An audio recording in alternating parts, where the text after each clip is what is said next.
Hello students, कैसे हैं आप सब लोग। आई होप आप बहुत बढ़िया होंगे और अपनी स्टडी पर पूरा फोकस बनाए हुए होंगे। और आज फिर एक बार हम जो है क्लास 10th के chapter reflection and refraction of light को लेके प्रेजेंट हैं, जो कि आज थर्ड पार्ट है हमारी इस सीरीज का। फर्स्ट टू पार्ट्स जो है हमने इसके जो है ऑलरेडी कंप्लीट किए हुए हैं। ओके, और आज का जो हमारा वीडियो है उसमें हम कवर करेंगे कि कॉनकेव मिरर और कॉन्वेक्स मिरर दोनों में कहाँ पर हम ऑब्जेक्ट को प्लेस करेंगे और ऑब्जेक्ट को एक किसी पोजीशन पर प्लेस करने के बाद उसकी इमेज का फॉर्मेशन कहाँ होगा और कैसे होगा, हम इस टॉपिक को कवर करेंगे। और साथ ही साथ जो आपका कॉनकेव मिरर है या कॉन्वेक्स मिरर है, इनके यूजेस कहाँ कहाँ पर होते हैं, एप्लीकेशंस क्या हैं। ओके, तो इसे आज हम इसमें कवर करने वाले हैं। तो आगे बढ़ते हैं। तो हमारा जो फर्स्ट पॉइंट है वो है image formation by concave mirror. Okay, तो आज जब हम इसमें कवर करेंगे तो हम क्या करेंगे, डिफरेंट डिफरेंट लोकेशंस पे ऑब्जेक्ट को प्लेस करेंगे। तो फर्स्ट ऑफ ऑल हमने क्या लिया है, एक कॉनकेव मिरर लिया है। और कॉनकेव मिरर में जो ऑब्जेक्ट प्लेस किया है वो एट इन्फिनिटी किया है हमने, कहीं जो है इन्फिनिटी पर ऑब्जेक्ट को प्लेस किया है। और वहां से जो रेजेस आ रही हैं, सनलाइट की जो रेजेस आ रही हैं, ओके, वो जो है किस तरीके से आ रही हैं, प्रिंसिपल एक्स के पैरेलल हमने लिया हुआ है। और जब वो पैरेलल इंसिडेंट हो रहा है तो उसके बाद जो भी रिफ्लेक्शन होगा कहाँ होके होगा, हमें पहले हम रूल में कवर कर चुके हैं कि जब भी पैरेलल इंसिडेंस होगा तो जो भी आपकी इमेजेस होंगी, रिफ्लेक्शन होगा वो कहाँ से होगा, फोकस पॉइंट से होके होगा। ओके, और अभी हम यहाँ पर देखें जो सेंटर से होके इंसिडेंस हो रहा है वो सेंटर पर होकर ही रिफ्लेक्ट हो जाएगा, और जो पैरेलल इंसिडेंस हो रहा है वो फोकस पे होके होगा।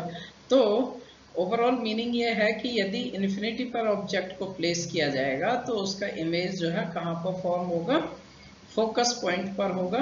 और इन्फिनिटी पर कोई ऑब्जेक्ट है तो लार्ज साइज का होगा वहां पर, लेकिन जो उसकी इमेज बनेगी फोकस पॉइंट पर वो कैसी बनेगी, डिमिनाइज्ड बनेगी और पॉइंट साइज की होगी। ओके, अब इसके बाद हमने सेंटर, दूसरा हम एग्जांपल लेते हैं, सेंटर से कहीं दूर हमने किसी ऑब्जेक्ट को प्लेस किया। लेट ऑब्जेक्ट है हमारा ए बी, और उस ऑब्जेक्ट को प्लेस करने के बाद फिर हमने एक जो इंसिडेंस कराया रे का वो मिरर पर पैरेलल इंसिडेंस कराया, और दूसरा हमने सेंटर से होके इंसिडेंस कराया। ओके, तो जो पैरेलल इंसिडेंस हुआ वहां से जब रिफ्लेक्शन होगा तो कहाँ होके पास होगा, as per rules focus point से होके होगा। ओके, जो कि एम डी जो आपका रे डायरेक्शन है वो रिप्रेजेंट कर रहा है। और हमने जो सेंटर से होके इंसिडेंस कराया है वो, क्योंकि उसमें जो जीरो एंगल होता है, इंसिडेंस एंगल क्या होता है, जीरो, तो उसमें आपका रिफ्लेक्शन एंगल भी जीरो हो जाता है। तो वो जब आपका सेंटर से होकर इंसिडेंस होता है तो सेंटर से होकर ही रिफ्लेक्ट हो जाता है। ओके, क्लियर है। तो जब ये यहाँ से होकर रिफ्लेक्ट होगा तो ये दोनों रे जो है एक दूसरे को इंटरसेक्ट करती हैं इस पॉइंट पर, है ना। तो इंटरसेक्ट कर रही हैं, वहां पर हम जो है उस ऑब्जेक्ट की इमेज को फॉर्म कर देंगे। तो आपका जो इंटरसेक्शन हो रहा है वो कहाँ हो रहा है, बिलो द प्रिंसिपल एक्स हो रहा है। तो इमेज जो बनेगी वो कैसी बनेगी, इन्वर्टेड बनेगी। ओके, तो यहाँ पर जो हमारा ऑब्जेक्ट था ए बी, अब वो जो है ए डैश बी डैश हो गया। ओके, और ऑब्जेक्ट का साइज क्या हो गया, रेस्पेक्टिवली कम हो गया। जो आपका ऑब्जेक्ट था उससे इमेज का जो साइज है वो कम हो गया। तो जब भी हम सेंटर से दूर किसी ऑब्जेक्ट को प्लेस करेंगे तो जो उसका इमेज फॉर्मेशन होगा वो सेंटर और फोकस के बीच में होगा, जो कि हमने उस टेबल में दिखाया भी था। ओके, और उसका जो साइज होगा वो कैसा होगा, कम हो जाएगा, किससे, ऑब्जेक्ट से, और इन्वर्टेड रहेगा। ठीक है, तो अब और क्या कंडीशन हो सकती है, अब एक तो हमने देखा इन्फिनिटी पर, दूसरा देखा सेंटर से दूर। अब हम जो थर्ड एग्जांपल लेंगे उसमें लेंगे कि हमने किसी भी ऑब्जेक्ट को जो प्लेस किया है वो सेंटर पे किया है। अच्छा, चलो आगे बढ़ने से पहले एक चीज और ले लेते हैं। यदि हम उसमें और भी रूल्स का फॉलो कराएं, डेट सपोज हम फोकस से होके उसका इंसिडेंस कराते हैं, कहाँ से, फोकस से होके इंसिडेंस का, और रिफ्लेक्ट कहाँ होके होगा, वो पैरेलल हो जाएगा, प्रिंसिपल एक्स के पैरेलल हो जाएगा। ओके, तो ये जब पैरेलल होगा तो भी वो उसी पॉइंट पर इंटरसेक्ट करेगा। ओके, और यदि हम पोल पर कराते हैं तो जिस एंगल से वो पोल पर आएगा उसी एंगल से जब वो वापस जाएगा तो भी वो सेम पॉइंट पर इंटरसेक्ट करेगा। ओके, तो इसका मतलब है कि जो हमने 4 रूल्स पढ़े थे उन चारों रूल्स को ये फॉलो करेगा। ओके, जब भी इमेज का फॉर्मेशन होगा, ऐसा नहीं है कि हमने ये अपनी मर्जी से कोई भी दो हमने इंसिडेंस करा दिए कि एक पैरेलल करा दिया, एक सेंटर से करा दिया। ओके, तो हम एक पैरेलल भी करा रहे हैं, यहाँ पर फोकस से भी करा रहे हैं, सेंटर से भी करा रहे हैं, और यदि हम पोल से भी कराएंगे तो एग्जैक्टली वहीं से होके ये उसी पॉइंट पर इंटरसेक्ट करने वाला है। ठीक है, तो अब हम जो है आगे बढ़ते हैं। नेक्स्ट हम जो ऑब्जेक्ट है उसे कहाँ पर प्लेस करेंगे, अब हम ऑब्जेक्ट को प्लेस करेंगे सेंटर पे। ओके, तो जब हम ऑब्जेक्ट को सेंटर पे प्लेस करेंगे और इसका जो है इंसिडेंस कराएंगे पैरेलल। ओके, पैरेलल इंसिडेंस कराने के बाद जो उसका रिफ्लेक्शन होगा वो आपके फोकस पॉइंट से होके होगा। ओके, और जब हम इसका एक दूसरा इंसिडेंस कराएंगे फोकस पॉइंट से होके, और इसका जो रिफ्लेक्शन होगा वो प्रिंसिपल एक्स के पैरेलल होगा, और ये जब दोनों एक दूसरे को इंटरसेक्ट जहां पर भी करेंगे वहां पर इमेज का फॉर्मेशन होगा।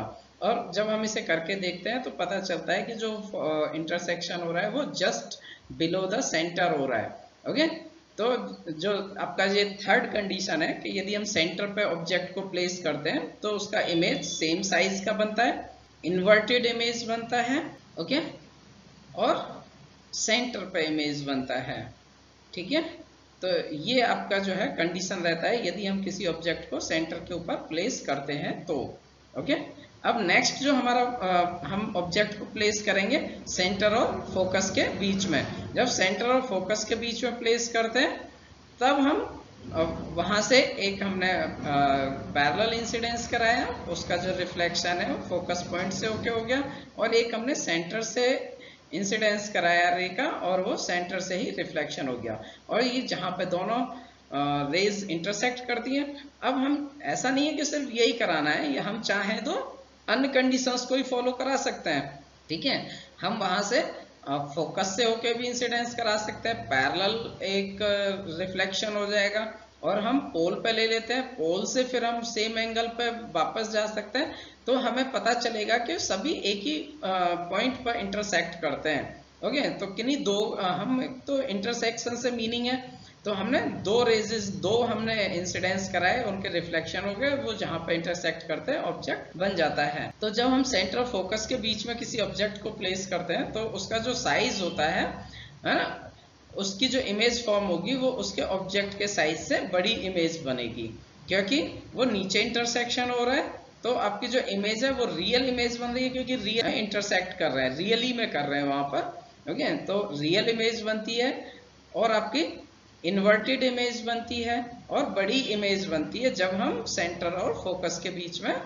किसी ऑब्जेक्ट को प्लेस करते हैं। नाउ नेक्स्ट कंडीशन देखते हैं, हमने फोकस के ऊपर ऑब्जेक्ट को प्लेस कर दिया।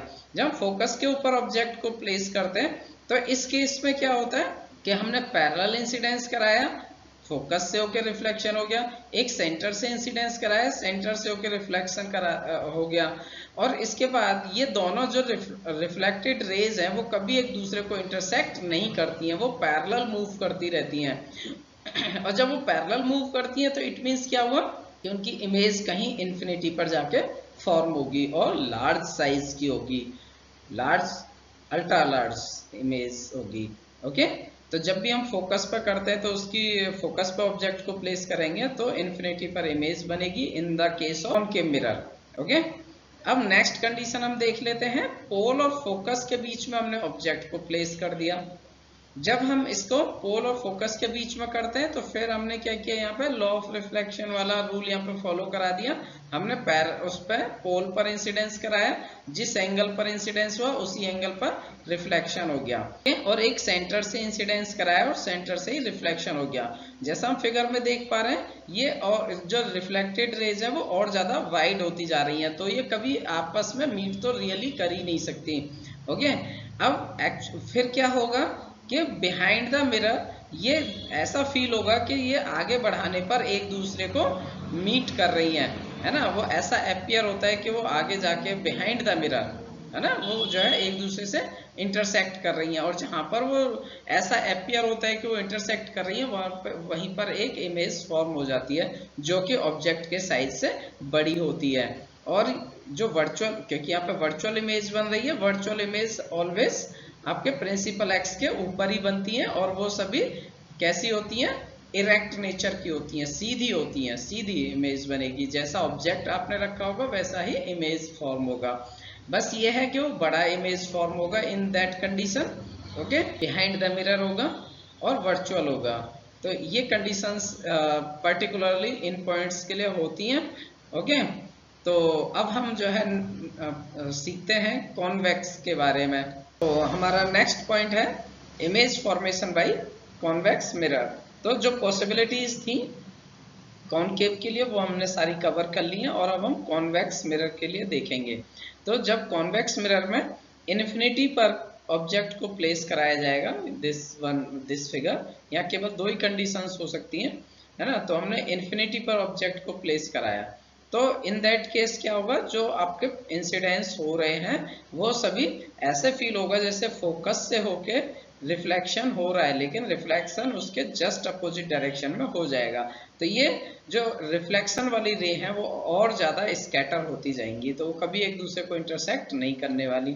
तो रियल इमेज तो इनका कभी बन ही नहीं सकता, लेकिन ऐसा फील होता है, ऐसा अपियर होता है कि बिहाइंड द मिरर वो एक दूसरे को इंटरसेक्ट कर रही हैं। ओके, तो वहां एक्चुअली में तो इंटरसेक्शन हो ही नहीं सकता, क्योंकि बिहाइंड द मिरर हमने पॉलिश किया हुआ है, जो मिरर है उसमें बैक साइड में पॉलिश है।